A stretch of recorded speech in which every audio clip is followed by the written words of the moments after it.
The following marketing information and discussion is provided for informational purposes only. It is not intended to be used as professional guidance or consultancy. You should find an agency for that. Comexis is a digital marketing agency, so feel free to hire us. But otherwise, just enjoy the show.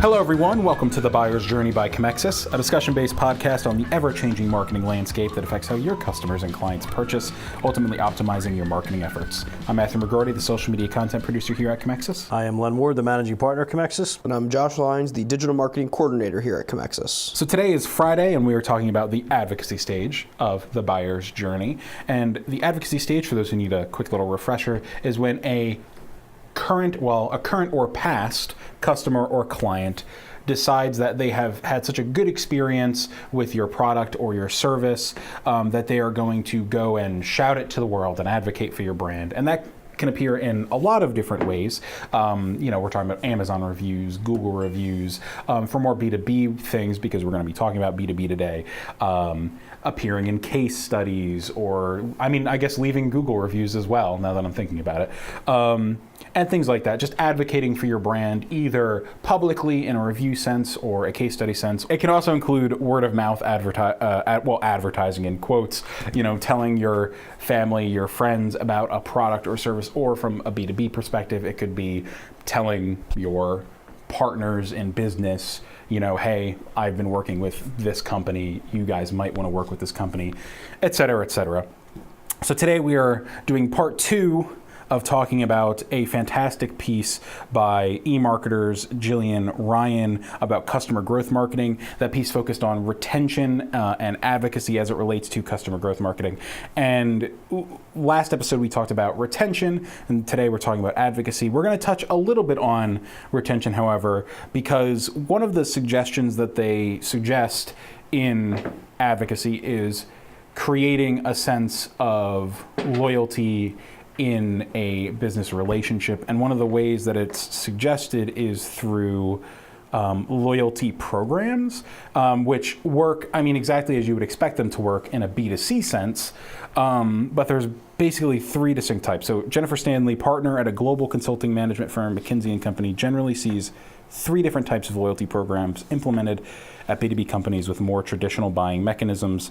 For example, those in manufacturing, industrial, chemicals, machines, travel, hospitality, et cetera.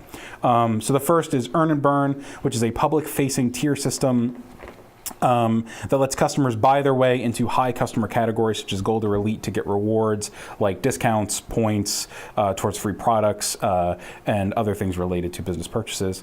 Features and benefits, programs that offer customer accounts access to special treatment or experiences, usually after hitting a predetermined spend threshold. For example, once passing a certain dollar amount, companies can unlock benefits like free shipping, tickets to industry events, or access to special training certificate programs.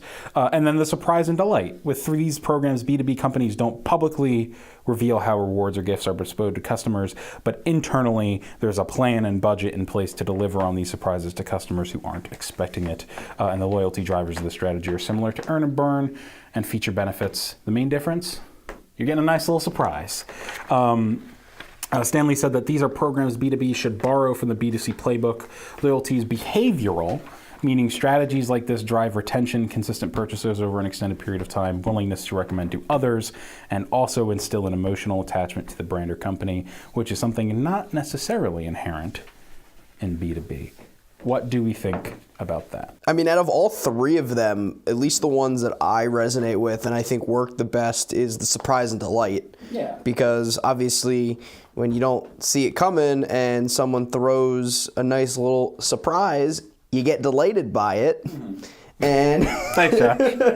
And it's just nice because it might just be something where you've used the product before, you actually use it a lot, and you might not use it very often in the recent time, and then all of a sudden you get a notification or an email that says, hey, we're going to give you X amount as like our way to say thank you.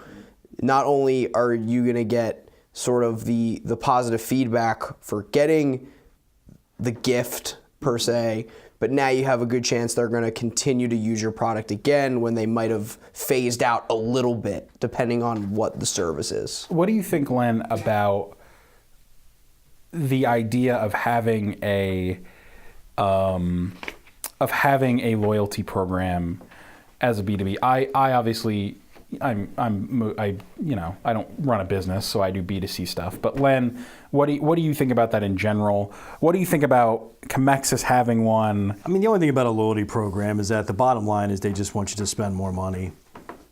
So you could also just market a campaign and say, we're going to price this a little better so you're not forced to spend a bunch of money, which is going to cover your loyalty program. I'm not a big, for B2C, I completely get it. I get the cash back, I get the rewards. I think the points for Amex people love.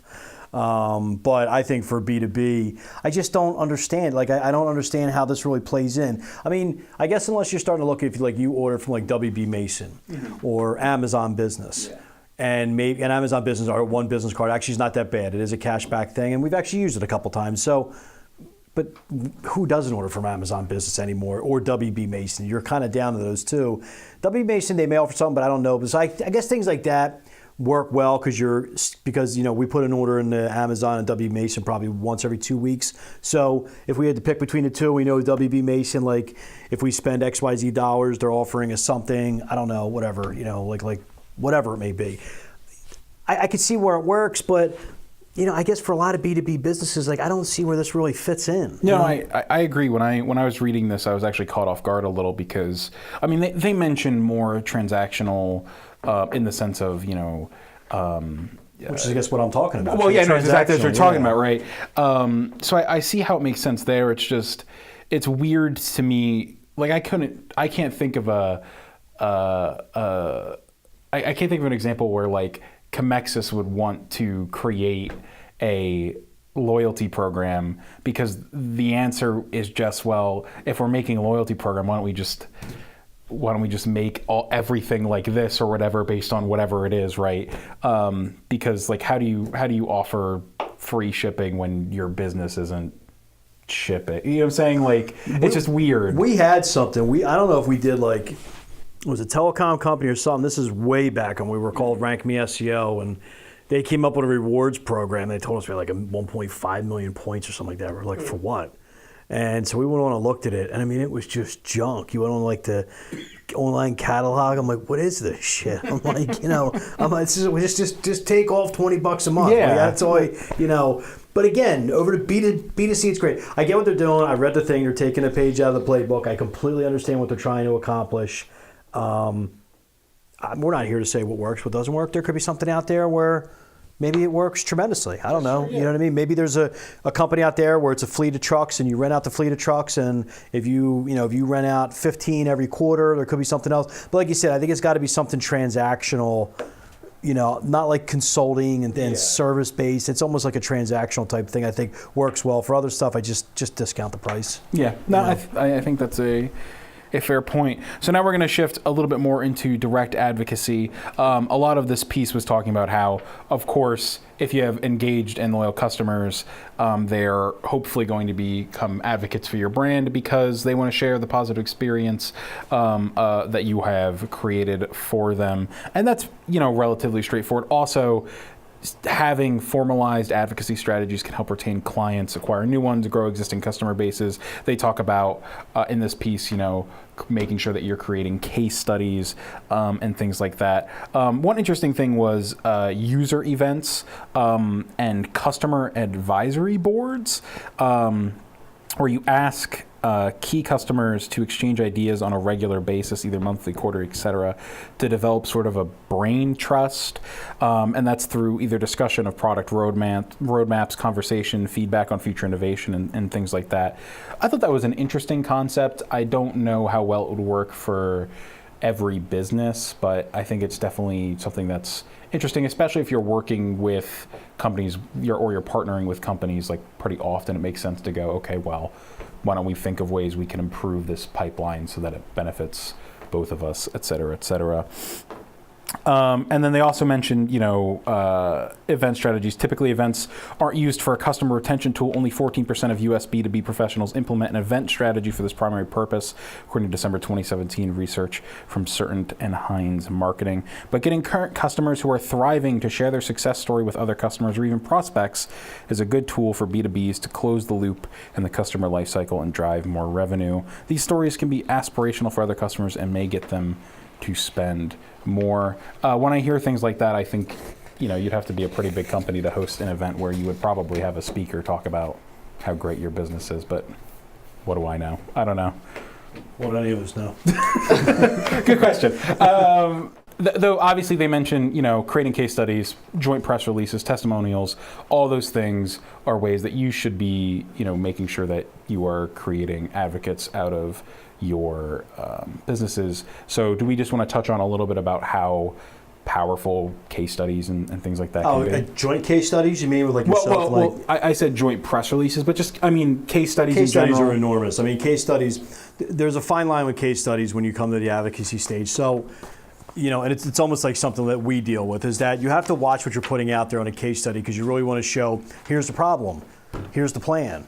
Here's us implementing the plan. Here are the results. Because if we go do that for, say, a large law firm, or we go do that for B2B fleet, leasing company, well, then one of their competitors is going to go in and take a look at the case study and be like, okay, well, they did this, they did that, why don't we do the same thing? So sometimes clients don't necessarily want their name out there, but case studies are enormous. I think it's one of the number one conversion metrics for, for B2B companies.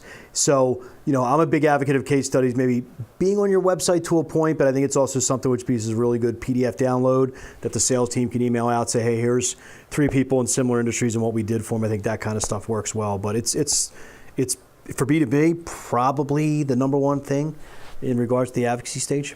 Yeah, there's a nice number here. So for case studies in particular, more so than any other content type, they were used by 79% of US B2B marketing sales professionals to research purchasing decisions, according to a Q1 2018 research from DGR. So 80% of B2B marketers are looking at case studies to see if you are the right company for them. Absolutely. So just something to keep in mind. If you guys want to check out our case studies, go to Comexis.com and you can see some excellent case studies, both written and video, that I may or may not have had an involvement in. And you can check them out there. But anyway, there you go. Thanks for listening to The Buyer's Journey. Check us out on Comexis. Hey, I'm very proud of many of those case studies, Josh. You should be. You should. Check us out on Comexis.com, YouTube, anywhere you can get your podcast, and follow us on Twitter at @buyers_journey. Thank you.